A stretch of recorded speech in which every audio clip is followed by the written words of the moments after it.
1, 2, 3, 4. Screen time, screen time, screen time, screen time. It's my screen time too. Screen time, screen time. Hello, and welcome to It's My Screen Time Too, the podcast where two moms review the best and worst in children's programming. From Netflix reboots and YouTube shorts to Disney classics and Pixar blockbusters. We watch, you listen. Find out what you can tolerate watching for family movie night, what to avoid altogether, and what you'll want to watch alone voluntarily. I'm Katie. And I'm Deborah. And I have two kids. Jay, he's 6, and Kenny, he is 3. And I have 3 kids. Tony is 12, and Libby and Nate are 9. And they are so adorable, aren't they? They do tend to be. We like to tell a quick story about how awesome or occasionally awful our kids are, because in addition to being witty and incisive pop culture consumers, we're moms too. Do you want to go first, Katie? I would love to, because I have some exciting nerd mom news. Ooh. So you know that I've been kind of obsessing about trying to find books that Jay is interested in reading independently, and I don't have to push him to read. At bedtime, instead of me reading the books, Jay laid down with his brother and read the entirety of the book with no pictures to Kenny. Oh my goodness. It was so cute. Were your kids young enough to read the book with no pictures? Is that the BJ Novak? Yeah. But yeah, it's really funny. They liked it a lot. And I was just like, I didn't even ask him to do it. He's like, Mom, I'll read this. And it was so sweet. That's so nice. How about your kids?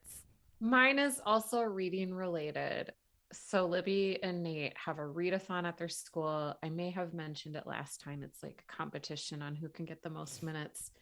So they've been doing a combo of reading print books, listening to audiobooks. But they just this week discovered that we have some books at home that they can also check out from the library's audiobook app.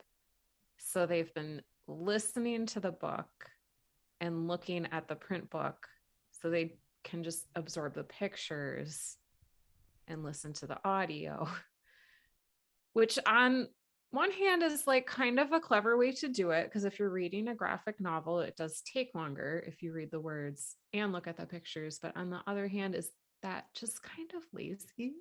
It's a really hard, or I imagine it's a really hard needle to thread when you're encouraging reading proficiency in kids, but you're also an audiobook enthusiast. Mm-hmm. And I definitely don't mind audiobooks. I mean, I myself listen to podcasts all day long. I always like to have something in my ear instead of my own thoughts, so I get that impulse. But this is a new development. We'll see. I don't know if it will last. I don't know if they're just really trying to get those minutes and maybe their eyes are tired. That could honestly be the case. We'll see if it lasts through past the end of the month when the readathon is over. Yeah, I think that's probably smart. This is just some next level ingenuity. So should we talk about screen time in the news? Let's do it. I am really excited to hear your take on this article. You picked an article published January 28th from TechCrunch by Devin Caldwell with the headline, "Screen Time Inhibits Toddler Development Study Finds." I love headlines like that. It's clickbait for Screen Time podcast hosts for sure. So this article parsed a study done by University of Calgary psychologists that was recently published in the JAMA Journal Pediatrics that examined the effect of screen time at different points in young children's development at 24 months, 36 months, and 60 months. Isn't 60 months, is that 5 years old? Mm-hmm. Okay. And they found a correlation, not a causation, that greater screen time at 24 months was associated with poorer performance on developmental screening tests at 36 months. And similarly, screen time at 36 months affected performance on development tests at that 5-year-old mark too. I didn't read the whole JAMA pediatrics study, so I have a lot of questions, like how much screen time are they talking about? Like later in the article, it says the kids were averaging 2 to 3 hours per day. It doesn't really talk about what they were watching. It doesn't talk about what their parents were doing. It doesn't talk about what type of household do these kids live in. Can their parents not afford childcare? Can their parents not spend time with them because they are side hustling when they're home? Like, I just feel like the causation can't just be screen time. There have to be other factors here. Yeah, there were definitely some big question marks. One of which, and the first one that jumped out to me, was this is all self-reported data. It's not like they were using like a independent quantitative method to tot all these hours up. And then the other thing the author says, and I'm sure the authors of the study said it too, was, there's some distinction to be made between between high quality screen time and low quality screen time, but this study does not make that distinction.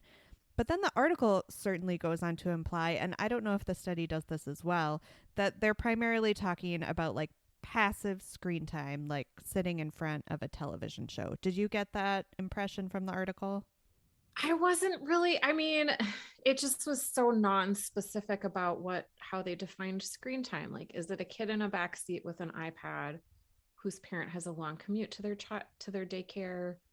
That's different than, I don't know, a home where like the TV in the living room is PBS on all day and the kid is kind of wandering in and out. It's so hard to know. Right.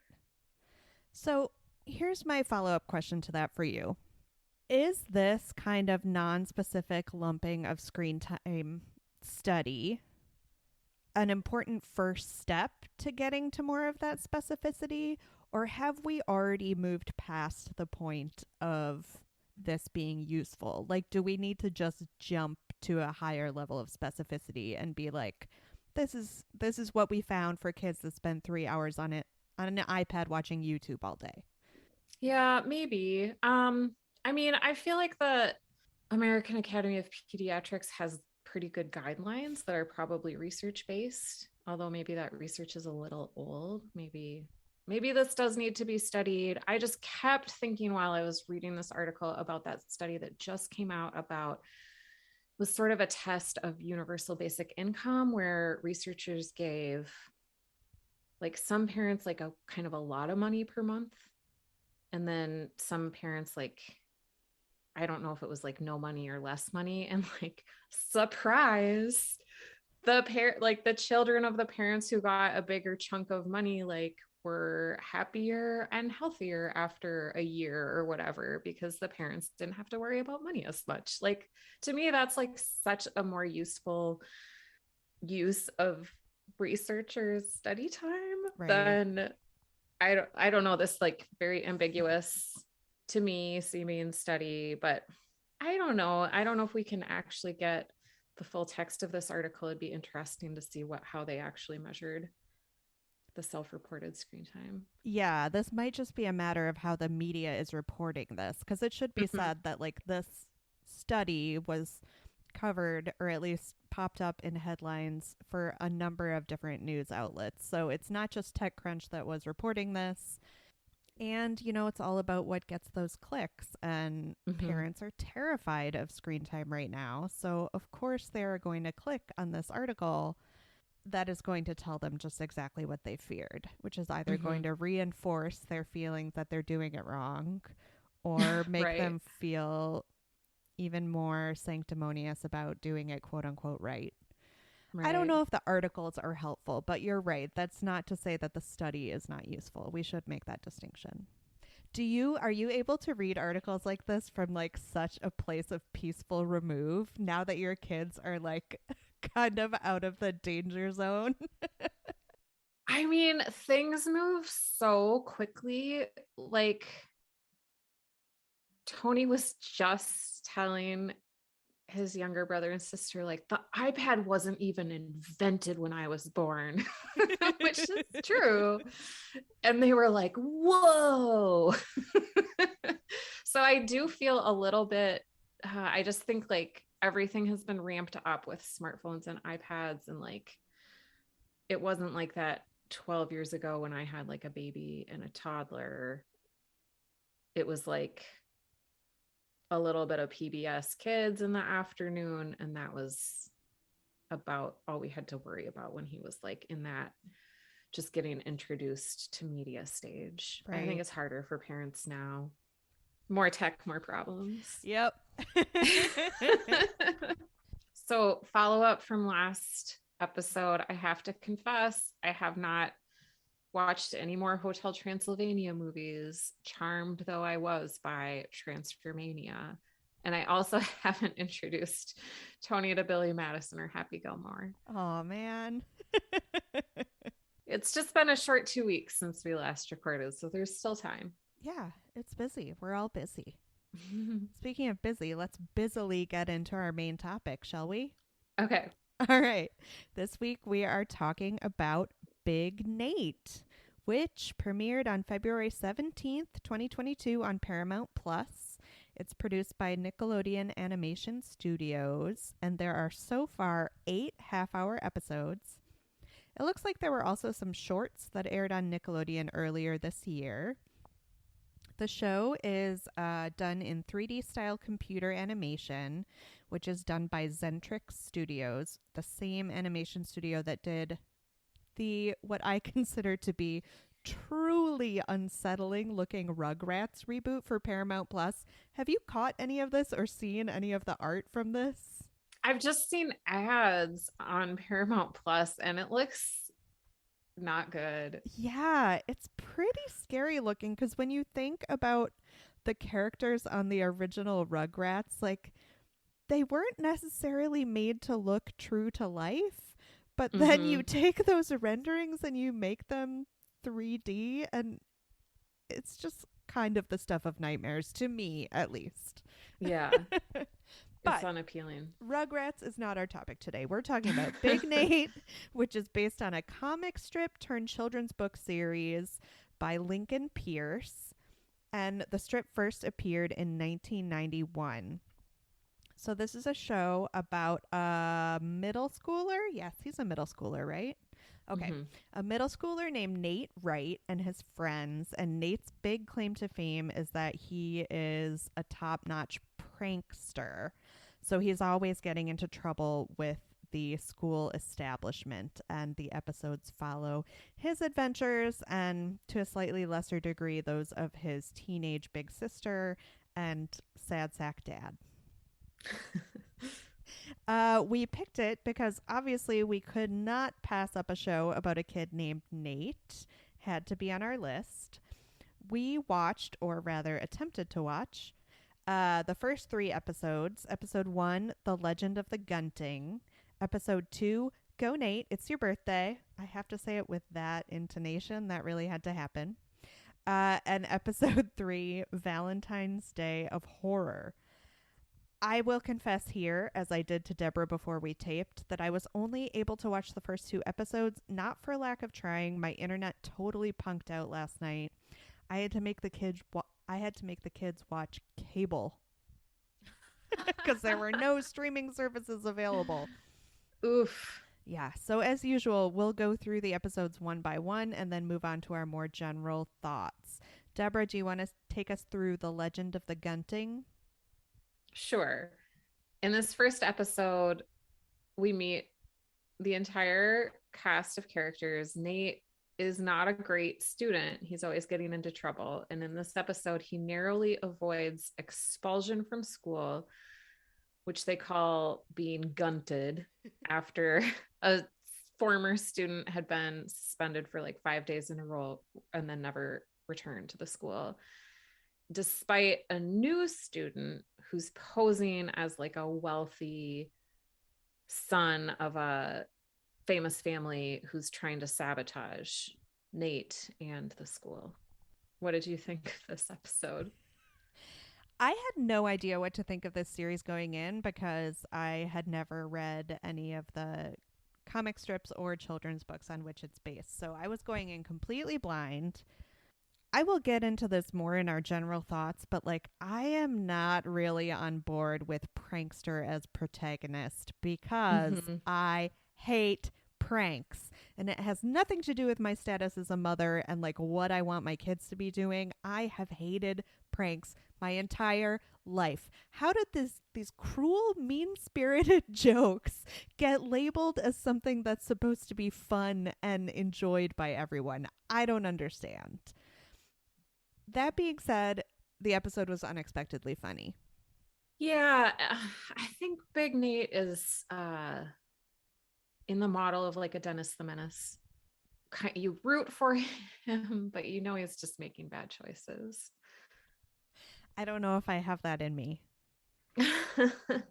And then the thing I didn't really enjoy was the character who's like new to the school, who's posing as this wealthy kid who turns out to be like an escapee from a juvenile detention center. He has a constant runny nose that is so disgusting. It's really gross. It's really gross. I could hardly get past it. It made me think of like when my kids used to be in preschool and I'd go to pick them up. There was always one kid who had like the stuff coming out of their nose, and I just couldn't like that green stuff was like the reason I never went into early childhood education. Can't take it. And this is a sixth grader. It was that whole character's design was like really well observed though. Like he was such a snaky kind of kid. He had like dandruff all over his hair and his shoulders and the snotty nose, and he would take his pranks to like the dangerous level. Yeah. He was very repulsive. Yeah. It was some quality character design and not nearly as terrifying as the Rugrats.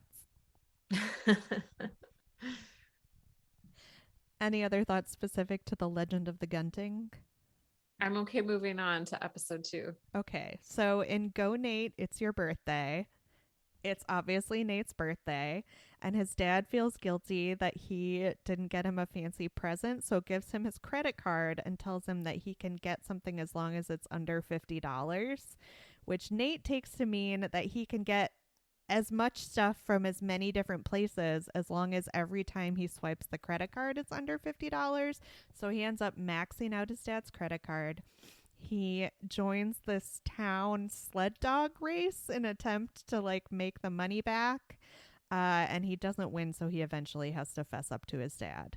And there's a B plot with his sister who is afraid. She's claustrophobic, so she's going to be the husky queen for this sled dog race that involves like jumping out of the statue of the husky to like, I don't know, congratulate the winner at the end of the race.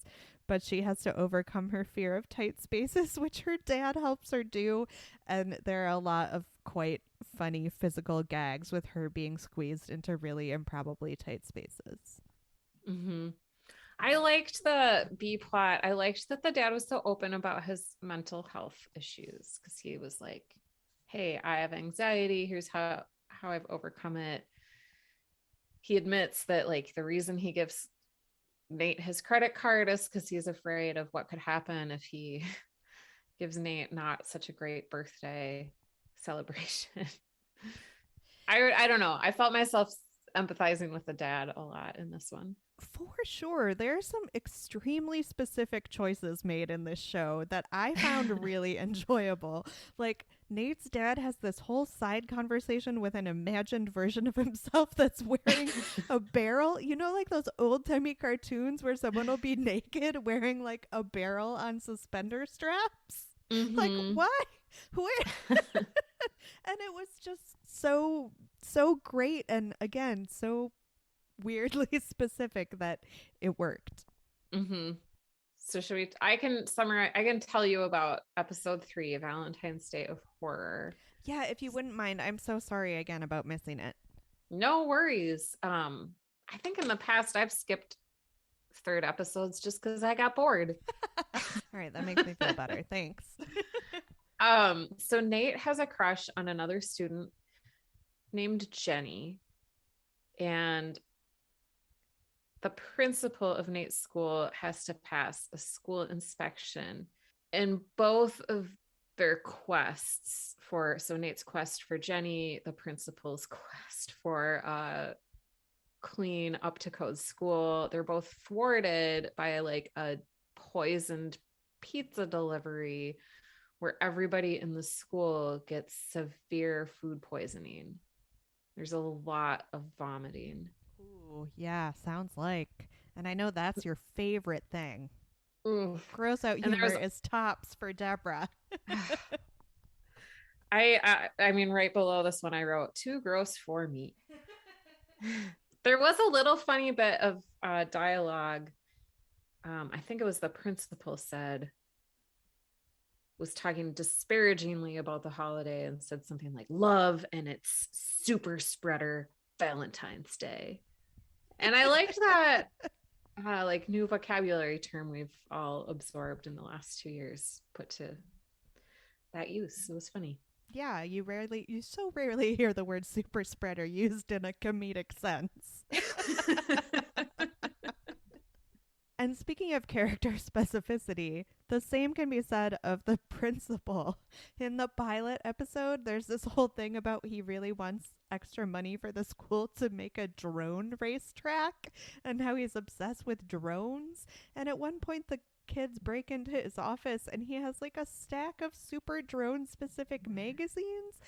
I don't know. It's these little moments really made me like a show that I otherwise would have hated on the face because of how I feel about pranks. Yeah, the writing was very clever, I thought. All right, so obviously we're jumping into our general thoughts. First, tell me, Deborah, have you read or do you read the Big Nate comics with your kids? They are hugely into Big Nate. Oh, that's awesome. Yeah, so we have a set of all the books and any books that have come out after that like 9-volume set we have. I think there's a Big Nate comic in the paper every day. Wow. I think. And my main exposure to it is audiobooks.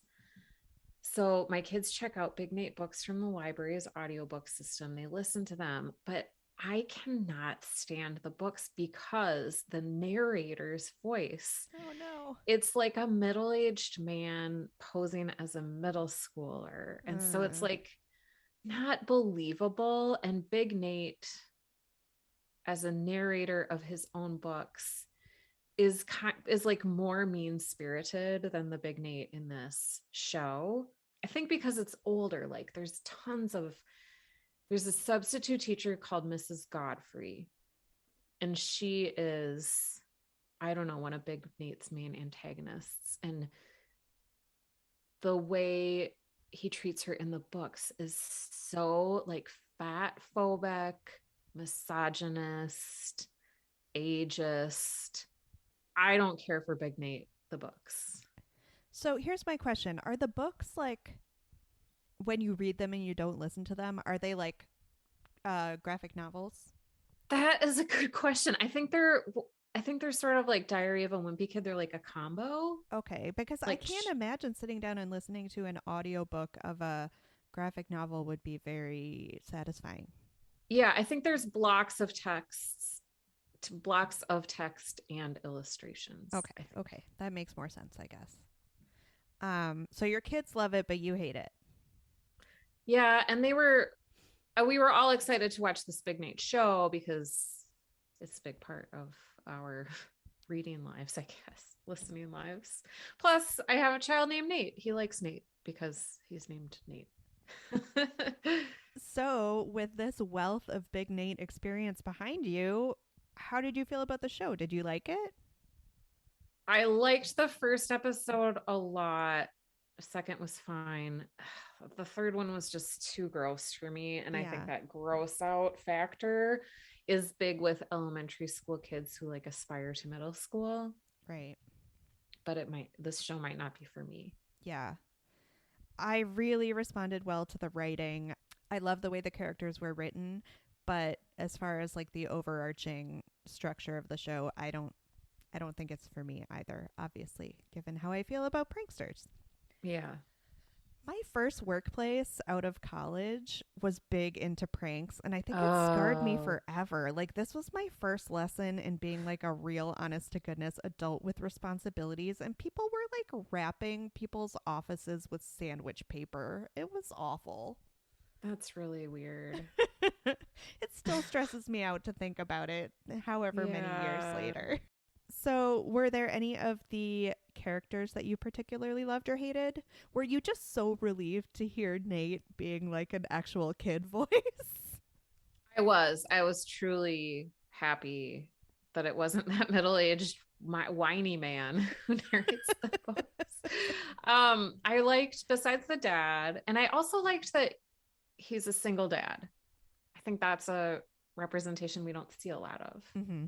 One of Nate's crew of friends is a girl, and she's like a child actor, which was a funny bit. That was I liked every scene that she was in. I also loved her. And of course I hated Nate because I hate pranksters, and I just don't understand why they're supposed to be appealing. Looking back as a child, not a Dennis the Menace fan either. I just can't. Yeah, remember Horrid Harry? Yes. Oh. Yeah. I think I don't love characters that are in that mold. And yeah, Nate is he's not as bad as Horrid Harry, but he's verging on it. Yeah, the charming scamp is just not, unless the charming scamp is like pulling his pranks to be like to the ultimate benefit. If it's like a Robin Hoodish situation, I'll take that. But just for yucks, no thanks. Yeah. All right, so I told you what I thought about the Rugrats animation. What did you think about the animation here? I thought it worked fine and looked fine, but you have a greater sense of familiarity with these characters as they exist on the page. So how was that transition for you? Okay, well, I'm dying to hear what you thought about. It's like supposed to look like claymation, but it's not claymation. That was weird. But I did like sometimes, like in moments where there's a ton of action, they go to like the graphic novel frame comic book look. Mm-hmm. And I liked those scenes a lot. I thought that was a fun departure from the not claymation animation. Yeah, it reminded me a little bit of what we loved about Mitchell's versus the Machines and the sort of blending of different media. Mm-hmm. In a way that is appealing to the youths of today. So I also like that quite a bit. As far as the faux stop motion animation look, I actually really dug it as a contrast to the ubiquitous look of like the kind of smoothed out look of modern computer animation projects. I like that they're trying to give it more of like a rough edged feel. And I thought it was one of the better implementations of the kind of faux 3D look that I've seen. Mm-hmm. I thought it was used effectively, and it was noticeable enough to like remark on it visually. Obviously, I wasn't mistaking these cartoon characters for actual human beings, but it didn't take me out of the story at all. Mm-hmm. Nice. What did you think? I thought I liked it. It was okay. Okay. Those are my insights. Okay, so now I'm going to put you on the spot about the music because there wasn't much music. But Deborah, the theme song, did you hate it as much as I did? I don't think I hated it as much as you did. It's like really up tempo. It's sort of like a punk, supposed to sound like a punk song, catchy. It's about detention. I don't know. I thought it was fitting. I thought it was fitting for the show and for like, it's trying to appeal to those elementary school kids who are not quite in middle school, but want to find out what that world's going to be all about. I hated this song so hard. Pop punk is not really my jam. Yeah. The lyrics are all about being irresponsible and horrible, and they don't even rhyme. Let me read this to you, Deborah. Okay. I had to look it up. I was so angry. Here are the lyrics. Don't want to go to school today. The sun is red hot and I want to play. Fine. That's all fine so far. Kind of Phineas and Ferb-esque. But if I get caught, they'll make me pay. Detention again. Math and social studies just ain't my thing. Rocking with my band is where I'm king. And this is where they really lost me. Stealing a teacher's teeth or failing a test. Ooh, Big Nate. Yeah, that's not good. When you break it down like that, it's not very good. Stealing a teacher's teeth or failing a test. Really? That's like the big finish you want to go with? It doesn't rhyme with anything. Two random things. I don't get it. Big black mark against the show. Yeah, not good. Not good when you read it out without the word, without the tune.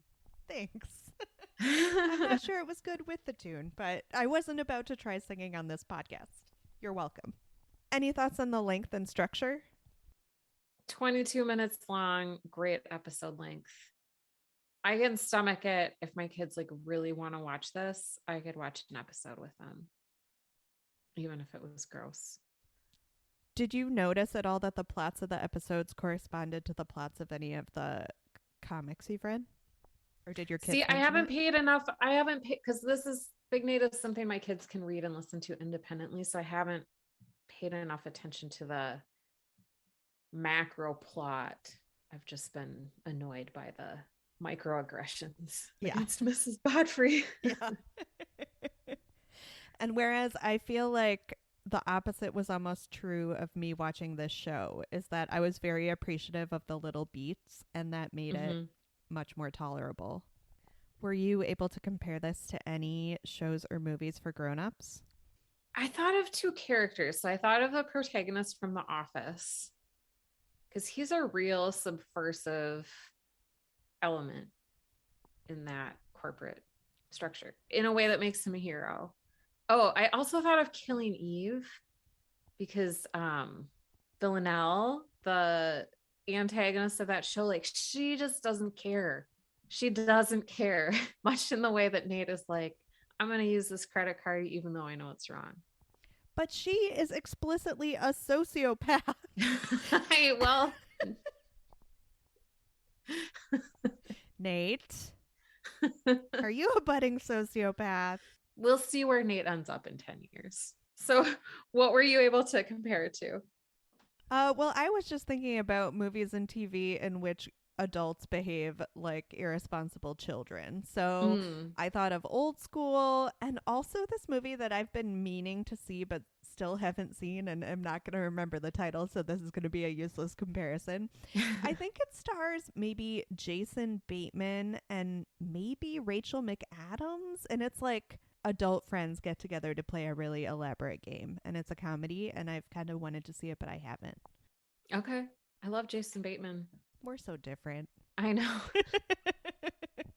Were you able to cast the gritty HBO reboot? Okay, so we are watching Ted Lasso like 20 years after everybody watched it and really enjoying it. So I wanted to cast Nick Mohammed, who plays Nate on Ted Lasso.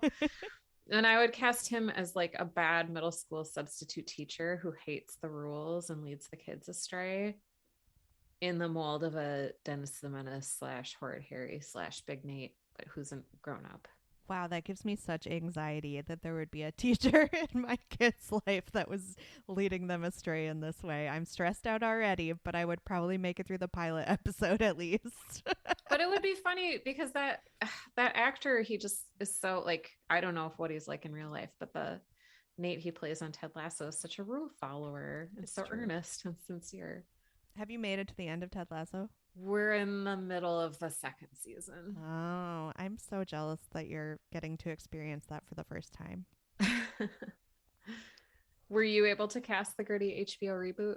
I was just thinking about adult actors that like still look the same.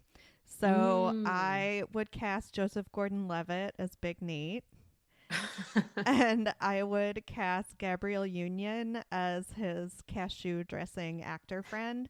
And then I had trouble with everyone else, but then I thought it would be funny to cast Paul Rudd as the like snot-nosed sociopath from the first episode. That would be funny. I can see that. Do you think it was better when we were kids? You mentioned Dennis the Menace. Did we have any other big pranksters on the radar? We had, I think when I was like my kid's age, I really liked to watch Clarissa Explains It All Uh-huh. and Blossom. So I think it might have been a little bit better when we were kids. I was successfully able to like navigate my childhood without being exposed to very many pranksters, so I'm all for that. Yeah, I can't, like in the movie Goonies, they're Mhm. so mean to Chunk and they make him like do the truffle shuffle before he can like come into the house. Yeah, Like that just makes me so sad for him. I know. So I guess like pranksters and people who are just mean spirited towards other people because they can be, they've always made me sad. Yeah. So I don't know if it's better so much as like still sadly present. Yeah, I think maybe the difference between Big Nate, this show, and maybe the books and like the shows of our youth is that Big Nate is mostly self-sabotaging. I think I know the answer to this, but would you ever watch Big Nate alone voluntarily? Never. How about you? No, no, no, no. I get anxiety just thinking about it. Like, even without the prank aspect, cringe comedy is just not for me. That's part of the reason Mhm. why I haven't revisited The Office since it originally aired. I didn't even finish the entire run of that show because, like, Oh my gosh, Office Space is the movie I meant. oh, okay, okay. Office Space, not the Steve Carell vehicle, I thought the you one were with the talking about like stapler. Jim as the like lover, the lovable prankster. Sorry, I meant the one where they like kick the fax machine to Okay. death. Okay, that makes more sense to me. 10 seconds on whether or not this is good for our kids. Did you watch it with them? I did. My kids liked it. I think it's fine. It's not worse or better than other stuff that they watch. I will let my kids watch Jedis fight and be unconcerned that like this will turn them into laser wielding soldiers. But man, I do not want to unnecessarily expose my kids to pranks. I do not want them to become pranksters. I mentioned at the top of the episode that like I have a real problem with YouTube and I don't really let my kids watch it. Pranksters are like a huge genre on there. Jay is Mhm. already talking about pranks. I don't want to expose him to more pranks than he already is because I just Yeah. don't want that negativity around me. Fair enough. So not for me, not for my kids. Ratings? This is tough. Even though it wasn't for me, I'm going to give it a 4 because I liked a lot of the writing and the animation. 4, even though I didn't really like it.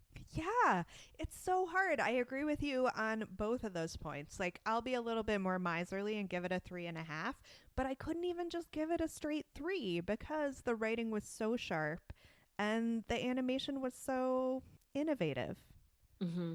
in a way that I really wish they had brought to the terrifying Rugrats. Right. But I would check out more of what's on Paramount Plus based on the quality of this show. That's fair. And we can do that. Listeners, if you have something that you've seen on Paramount Plus that you want us to cover, just shoot us a tweet or a Facebook notice. Notice? Nope. Just shoot us a message and we will we'll look into it for you. Thanks for listening to this episode of It's My Screen Time Too. Please rate and review us on Apple Podcasts or your podcast platform of choice. You can check out our website at myscreentime2.com. Send us that message on Facebook, Instagram, or Twitter, and even on Gmail at myscreentime2. You can send us your show or movie suggestions, article recommendations, or general comments about the show. Our theme music was composed and performed by me and my adorable children, and our podcast is produced by Katie. Tune in next time for more real talk about the movies and TV beloved by kids and tolerated by parents. Bye. Bye.